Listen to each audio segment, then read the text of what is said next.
But now let's have a surprise. Hello, I'm FBXToyCat, and what you're seeing right now is the first trailer for the next generation of Xbox console, which was revealed today and is going to be releasing less than a year from right now, and that is a big thing because it means the next generation of consoles is happening less than a year from now. And this is something that raises a lot of questions about, is this going to be a big paradigm shift like we've seen before, or are consoles not so necessary anymore? We've seen the big shift this generation from consoles to PC. Is that going to nullify a lot of the benefits of this generation? And these are the questions people have to ask, and I wanted to answer a little bit in today's video, as well as talk about the Minecraft connection. But first of all, yes, it really does look like this. This is the genuine look and size of the brand new Xbox console. As you can see, it's a form factor unlike any we've seen before, and that's the big notable thing you have to start with here. This is a monolith of a gaming console, and also, besides being a monolith and confusing in that way, it also has a very confusing and strange name, the Xbox Series X. So yeah, power your dreams. It's going to be available in holiday of 2020. These are the only details the trailer gave us, and based on that alone, you can assume it's going to be a powerful console because, of course, it's so big, it would have to be to justify the size.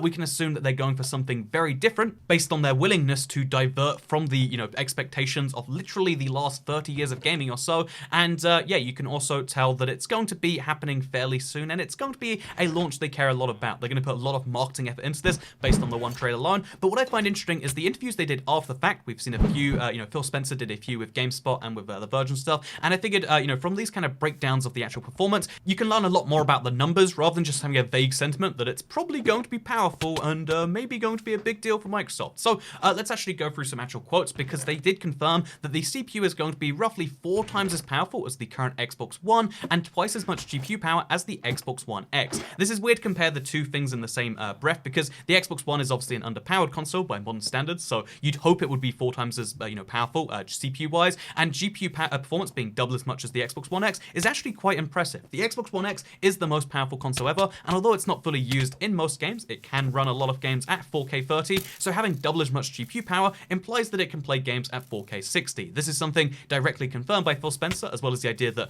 some games could support 120 FPS, some games could even potentially support 8K, that will be supported by the console. There's going to be a lot of raw power in here to play games with, 12 teraflops of it in fact, which is an insane number, the most powerful of any gaming console that has been released or will release, at least right now. Again, bear in mind the PS5 still has to come out, and you would hope that it's the most powerful gaming console given the amount of years it's been since a major console release. So yeah, super impressive on paper, really aiming for a powerful experience, because this is basically like a PC-sized box. I have a micro ATX size PC, and it's only a little bit smaller than the Xbox One X Series X seems to be, I should say. And yeah, there are lots of living room style PCs that are roughly the same size, and therefore it raises the question of like, so what is the point there? And the big argument that I saw made at The Verge was the Xbox One UI was not intuitive, but it was easier to work with than trying to use Windows, putting a Windows mouse and keyboard on your lap. Even when you use Steam Big Picture or something like that, it's still not the perfect living room experience to use a Windows PC, connected to your to your TV. However, if you are willing to play consoles at this point, if you are one of the people who have stuck with consoles,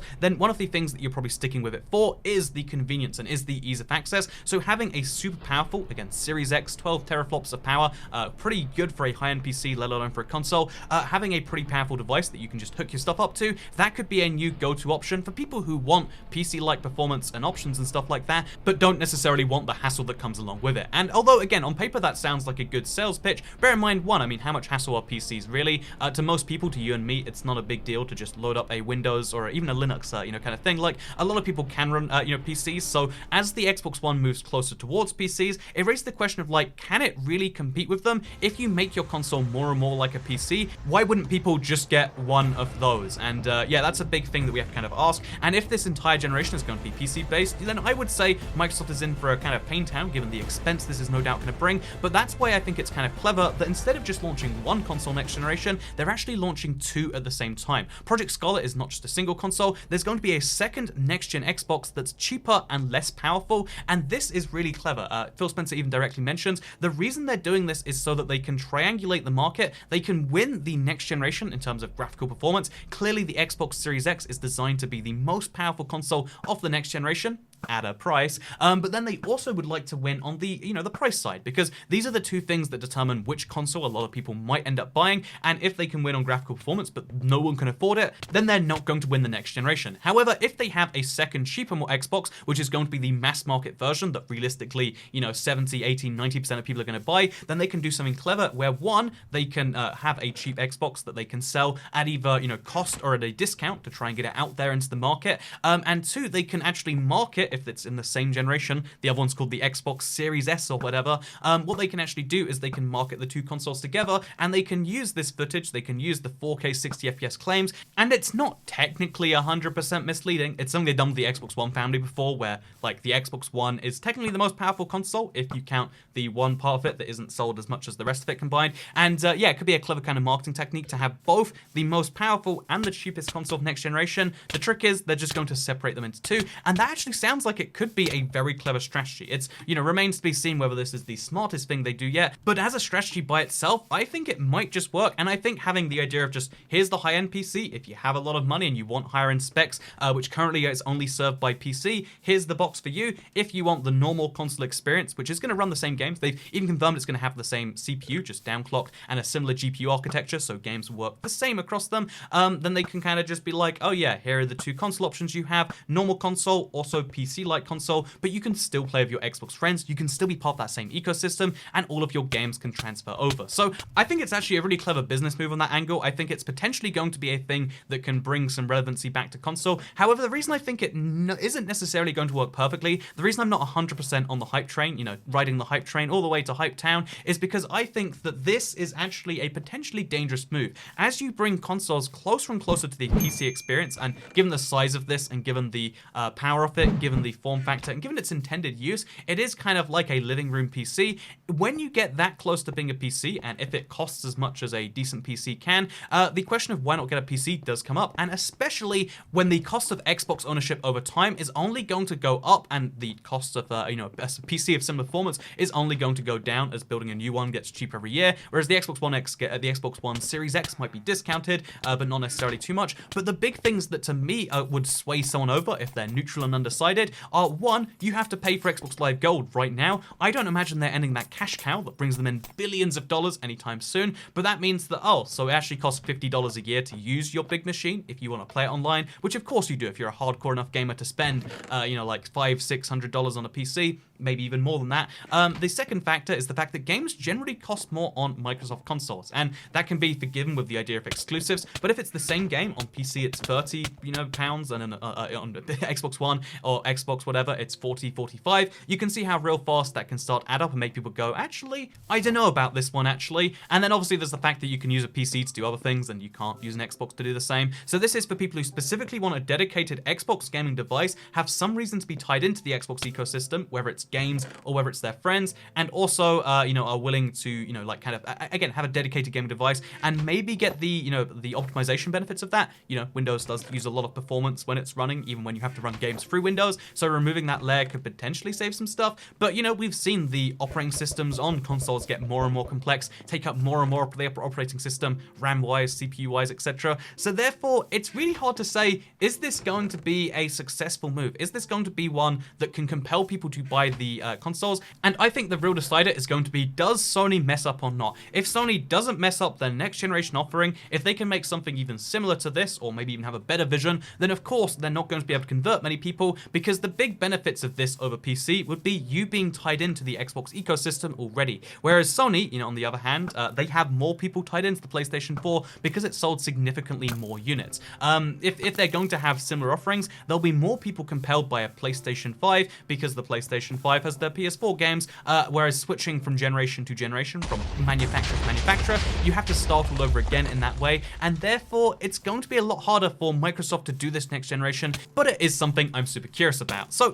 quickly, before we continue any further, can I just point out, by the way, I've been holding my tongue this whole video. I've made mistakes this whole video about what the Xbox Series X is actually called, because I think they're naming, whoever names things at Microsoft really should be fired. Can we just quickly go to the PlayStation Wikipedia page and talk about their consoles names? Wow, what are they called? It looks like we've got the PlayStation 1, followed by the PlayStation 2, then PlayStation 3, PlayStation 4, and PlayStation 5. Wow, how convenient. You can abbreviate down to PS1, 2, 3, 4, 5, but it's super great that way. way, let's look at Xbox's consoles over the similar time frame. So we've got the Xbox, which, you know, like, okay, it's a box with X whatever in it, I guess, sure. Then we've got the Xbox 360, because it's a revolution in gaming, okay. Weird numbering, but sure. Then the Xbox One, because it's the one Xbox you'll ever need. Then the Xbox One X, because it's X-powered. Then the Xbox Series X, and it's like, okay, this is forgetting the fact that there's an Xbox One S, by the way, adding to that confusion. I just feel like a clever thing to do from here would go from the Xbox One to the 360 to the One to the Infinite or something, or the 720, the second revolution in gaming, the third revolution in gaming, I guess it'd be now. I just feel like, you know, naming really, really not on point. I also feel like, you know, to kind of bring this down to the traditional point of the channel, you know, I like to talk about like new consoles from the perspective of me as a person. I like console gaming a lot. I have a PC that I can game on, but I generally find it more comfortable to game on a controller. I probably will be picking up at least one of these generations, if not even for my own personal benefit, which I would also probably do, but also for the benefit of like making videos and letting you know, is this a fun console or is this just a PC Lite, and should you get a PC? So that'll be fun to do by itself. But also there's the big question of like, oh yeah, what's the big thing I use my consoles for? You might know from this channel, I play a lot of Minecraft on my consoles, and therefore the question has to be, you know, Minecraft on this next generation of consoles, is it happening? And the answer is of course yes, if the console has any amount of sales. In fact, even if it doesn't, it's a Microsoft console, they're going to have Minecraft be a launch title, if not very, very, very soon after launch. But the question becomes, wait, so Minecraft Bedrock is horrific at optimizing for consoles. You can have more render distance on your phone than you can on the Xbox One X. The most powerful console of our time can have less render distance than your phone can. I'm not joking about that one. Even like a 3-year-old iPhone or like a 3-year-old Samsung Galaxy S product, or, you know, a Pixel 2 or something. If you pick any of these older, you know, phones, they're going to be able to run Minecraft better than the most powerful console of all time, which is either really impressive for the mobile end of things, or what it actually is, it's really depressive for the console optimization stage of things, because they just didn't bother optimizing the games for consoles. So are they going to do a good job optimizing Minecraft for this? And, you know, I want to believe so, but I just don't think it's a priority. I think running Minecraft in any way is going to be a sales pitch, no matter how well it runs Minecraft. So yeah, Xbox Series X. I'm excited on a console level. Am I excited on a channel level? Vaguely, because I mean, I find consoles be interesting. To this date, it's what I play most of my games on. Do I find it interesting on a Minecraft level to tie it into this channel? I don't yet, honestly. I wish I did, but my enthusiasm is more for seeing consoles evolve and hopefully consoles survive and find a new niche for themselves that isn't just as like, hey, it's like a PC, but also you have to pay for online, so it's like a PC, but more expensive and single use. You down for that? No one's down for that for some reason.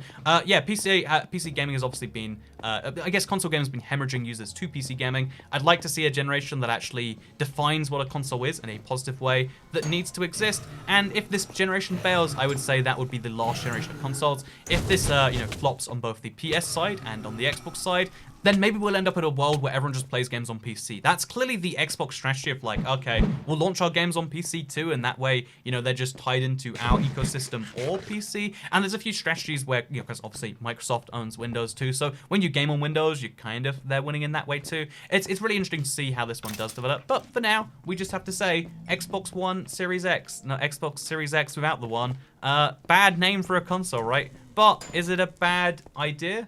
We'll find out in just a few short months, or like 11.5 months, which isn't a very few number of months, but it's a few number of months compared to 1,000 months. So yeah, I'll see you in 11.5 months for the Xbox Series X. And I'm going to be keeping up with this and the PS5, because obviously we have a console focus on this channel. I'm going to let you know when new console stuff happens. So thank you very much for watching this video, because I'll see you all next time. Goodbye.